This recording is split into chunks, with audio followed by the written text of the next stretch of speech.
2011 சட்டப்பேரவைத் தேர்தலில் 63 சீட்டுகள் பெற்ற கட்சி கடந்த முறை 25க்கு தள்ளப்பட்டது. உள்ளாட்சியிலும் காங்கிரஸ் நிலை மிக மோசம் என்பதே இவர்களின் குற்றச்சாட்டு. காங்கிரஸ் உள்ளே விஜய் கூட்டணிக்கு அழைக்க சில விஐபிகள் தயாராக உள்ளனர். கரூர் எம்பி ஜோதிமணிக்கு செந்தில் பாலாஜி பிரச்சனையால் திமுகவுடன் உரசல் ஏற்பட்டது.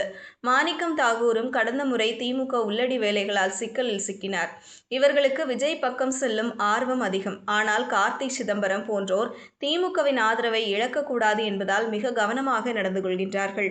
செல்வ பெருந்தகை போன்ற தலைவர்களுக்கு திமுக உறவு அவசியம். ஆனால் சட்டமன்ற குழு தலைவர் ராஜேஷ்குமார் விஜய் பக்கம் சென்றால் தனது தொகுதிக்கே ஆதாயம் என நினைக்கிறார்.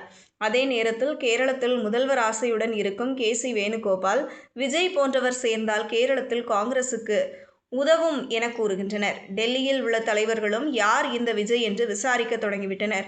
இந்த சூழ்நிலையில் திடீரென காங்கிரஸ் இன்னொரு நடவடிக்கையை எடுத்துள்ளது. தமிழக காங்கிரஸ் பொறுப்பாளராக இருந்த சூரஜ் ஹெக்டே, கிரீஷ் சோடங்கர் ஆகியோருடன் சேர்த்து சினிமா துறைக்கு நன்கு தெரிந்த நிவேதித் ஆல்வாவையும் கூடுதல் பொறுப்பாளராக நியமித்துள்ளது. விஜயுடன் பழக்கமுள்ளவர் என்ற காரணம் அரசியல் வட்டாரத்தில் அதிகமாக பேசப்படுகிறது. திமுக கூட்டணி தவறினால் பனையூருக்கு செல்லும் பாதை தயாராக வைத்துக் கொள்கிறார்களா என்ற கேள்வியும் இப்போது எழுந்துள்ளது.